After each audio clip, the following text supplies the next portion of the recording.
afternoon's conversation on the Episcopal Church in the local community with Bishop Katharine Schori. This conversation is sponsored by the Canterbury Episcopal Fellowship with a generous grant from the Koinonia Foundation.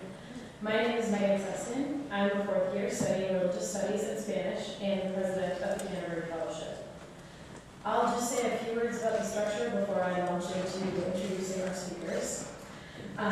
We will have about 45 minutes of interview between Bishop Jefferts Schori and Dr. Mohrmann, followed by your questions.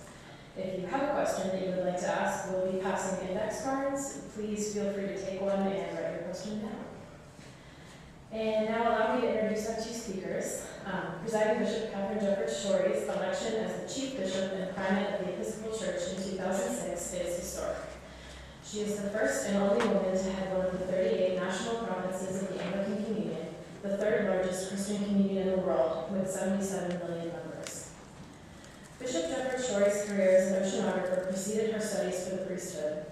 She holds a Bachelor of Science degree in biology from Stanford University, a master's and PhD in oceanography from Oregon State University, a master's in divinity from the Church Divinity School of the Pacific in Berkeley, and several honorary doctoral degrees. She remains an active instrument-rated pilot, a skill she applied when traveling between the congregations of the Diocese of Nevada, where she was elected bishop in 2000.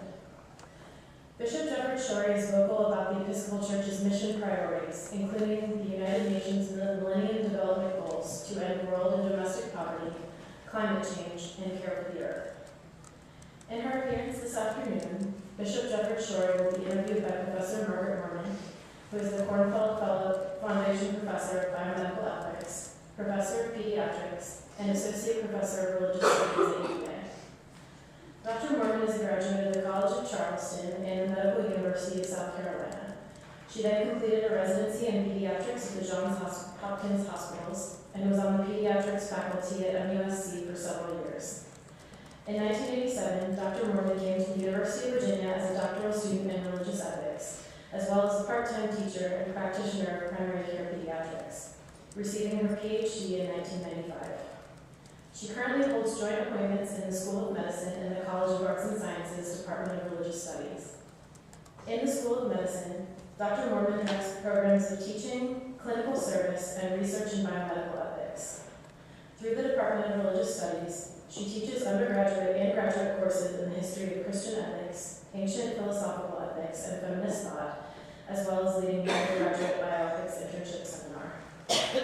Without further ado, I am most honored to introduce the Most Reverend Katharine Jefferts Schori and Dr. Margaret Mohrmann.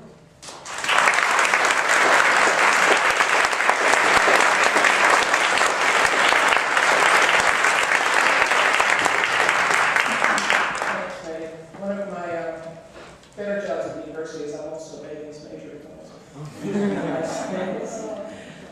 Welcome, Bishop Katharine. We're so pleased to have you. And very pleased to be able to hear from your vision of the role of the Episcopal Church in the global community. So I'm not going to be doing a whole lot of talking except right now, which is to reiterate what Meg was saying about format. This was supposed to be a lecture thing. We are limited by the nature of the microphones. So I'm going to be asking my questions from on high, as it were, and let you relax there and answer them. If you have a question, write it down on an index card, just raise your hand, and Jim Richardson, the rector of St. Paul's, will be back at the back room. He'll see you and he'll kind of snatch it from your fingers. And then, oh, hey, my hands. Then he will pass them on to me when we get to that phase. As Meg said, for the last 30 minutes or so this time, I will be asking Bishop Katharine your questions. We will be ending at 5:30. Please do turn off your cell phones. This is being recorded, and we would very much appreciate it if you turn off all those things that may know. Before we get started, Bishop Katharine, do you wish to make any sort of opening remarks, or should we just jump straight in? I'm delighted to be here, and I was delighted to meet the Canterbury students just before this gathering. I've never been to this university before, and I'm here to learn, I hope, as well as talk. Well, then I'll get started. Bishop Katharine, I think it's safe to say that probably the most recent global news event that's still in everybody's mind is the earthquake in Haiti and its terrible consequences. And In your address to a prayer service for Haiti, it was at the Washington National Cathedral on January 17th, you talked about the gaze of Haiti, the terror of that gaze that's staring us in the face, and the need, the obligation for us to remember that gaze. And you said, may this terror shake us out of complacency and willful ignorance.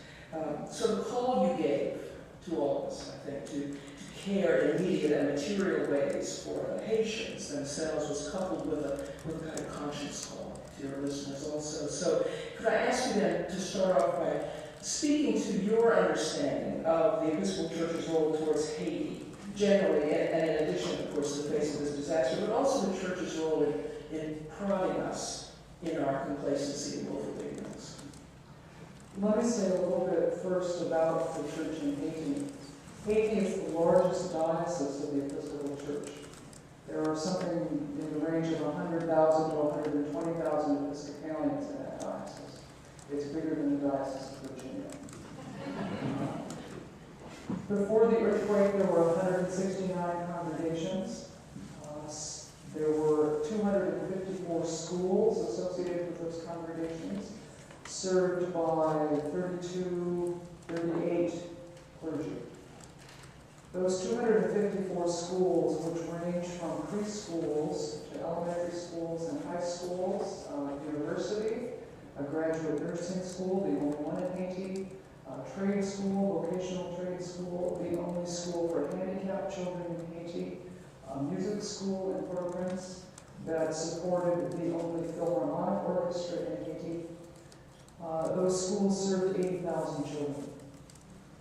It is a significant chunk of the educational system in Haiti. The government cannot afford to educate all children in Haiti, even though elementary education is supposedly compulsory. The church there has been, even though its numbers are a small fraction of the total population, which is 9 or 10 million people, has for 150 years been one of the mainstays of education and healthcare provision. Those are things that the Episcopal Church has always seen as exceedingly important. The role of the Church in challenging us about places like Haiti comes from the understanding that all of creation is meant to live, as I talked about this morning, a good life. The Church holds up the vision of what a healed world looks like. And it means that everybody has enough to eat, and not just survival rations, but enough for a feast. That everybody has access to health care, which is one reason we advocate with this government for health care for all Americans. For the ability to use all the gifts with which a person has been born. So education is a significant piece of that. Adequate employment that uses those gifts in constructive ways in society. The church also comes from a tradition of prophecy in the biblical sense, and prophets are not just people who tell what the future is going to be like. Prophets are people who speak for God about that vision of a healed world. Prophets encourage people toward that vision and then challenge people because the world doesn't look like that yet. That's something modern day prophets are people like Martin Luther King Jr. who say the world is not meant to be divided between people based on the color of their skin.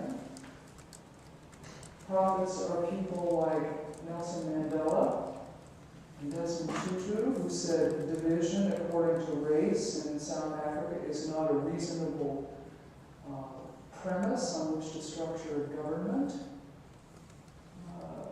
We believe that people are meant to be treated equally and with dignity, and to have the opportunity to live in this world in the best way possible. And those opportunities need to be available to all people. So that's why we think it's important to challenge this nation about a situation like